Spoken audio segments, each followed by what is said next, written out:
hope you all are doing well. So today we have a very special video because I'm gonna show you guys something that is a little bit strange for foreigners coming to Taiwan. Come. One thing that was very surprising for me when I came to Taiwan is that a lot of the restaurants here actually have super duper fresh seafood. You have an aquarium, you know, with your own shrimp. You can pick your own shrimp like I just did here.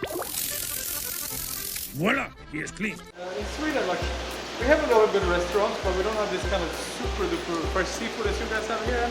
In today's video, I wanted to see kind of where all this seafood comes from. So let's take a look down in the aquarium.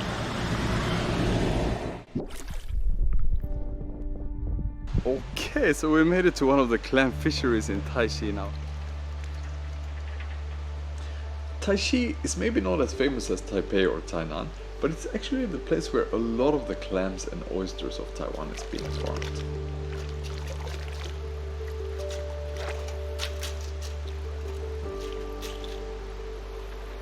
This clam fishery is actually very special because they are using a lot of renewable energy here, a lot of solar panels, and the benefit when you are raising this kind of clam is super interesting for me to try to do for them, because clams like to eat algae, so there's also a lot of algae in here, but when it gets too hot, actually the algae become too much, so it's not so good for the clams. So they're using the solar PV to kind of make a shadow here, and because of this shadow the temperature in the water goes down a little bit and the algae is not growing so much, so it's actually much better for the clams. So it's a very big benefit because you can make renewable energy, and at the same time also you can grow this very delicious and perfect clams.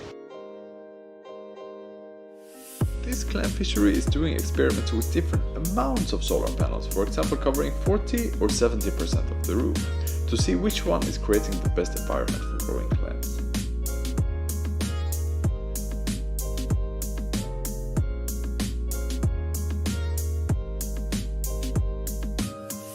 It looks like it's just water, right? Something you can drink, but actually there's a lot of super duper small clams inside of this one. The reason that this uses a lot of energy is because you need to be very careful when you control the temperature of the pool. Reason number two is that they are pumping a lot of water between the different pools there, so together use a lot of electricity. So for this reason, this building is actually covered in solar panels to help to produce all this electricity.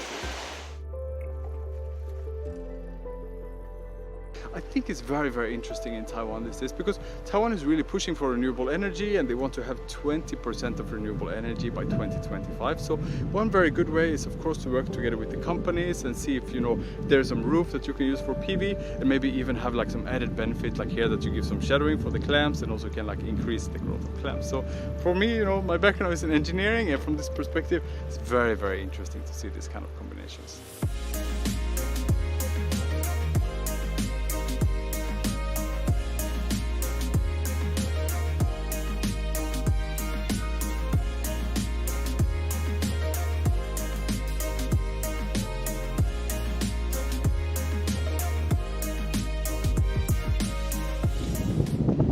Hello, welcome. Come into my crab crib here.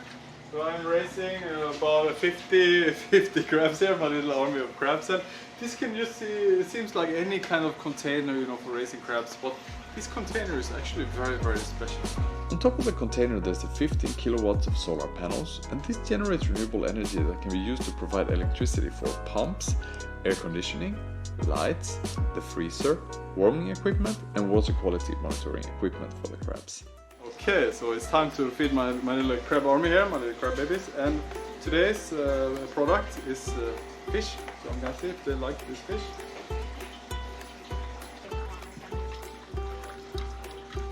Favorite crab is called Charlie.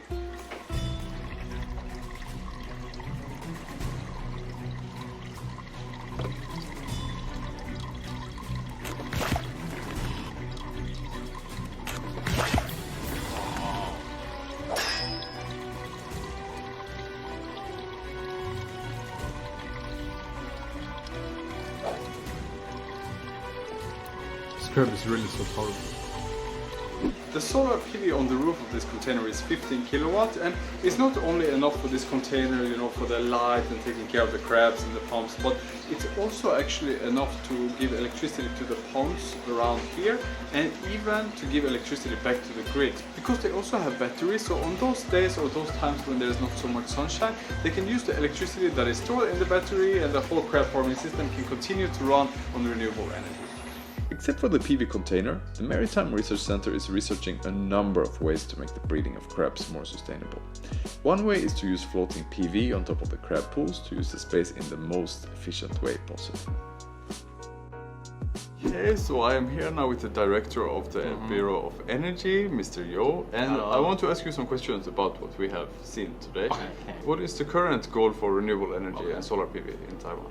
好，那台湾很明确的这个设定一个目标，就是在2025年的时候，我们的再生能源发电占比要达到20%。那我们有完整的计划，陆续的在推动当中。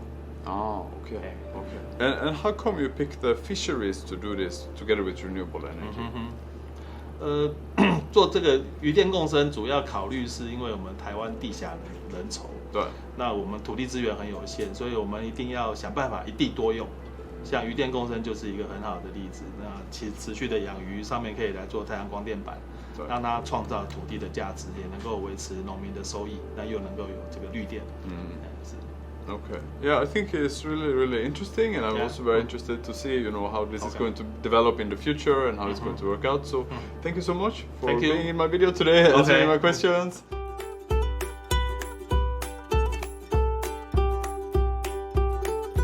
Okay, so in today's video, we've been following the clam from that it's so small until it's finally good enough and big enough to eat. And for me as an engineer, it's really interesting to see that they're using so much renewable energy when they are producing this clam. And I think it's a big benefit for the fishermen because they can get cheaper and cleaner and renewable electricity.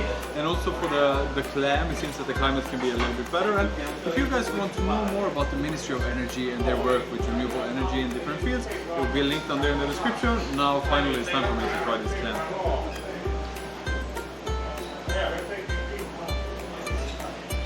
It's a little bit too salty actually, but I blame this restaurant, not the clams, okay?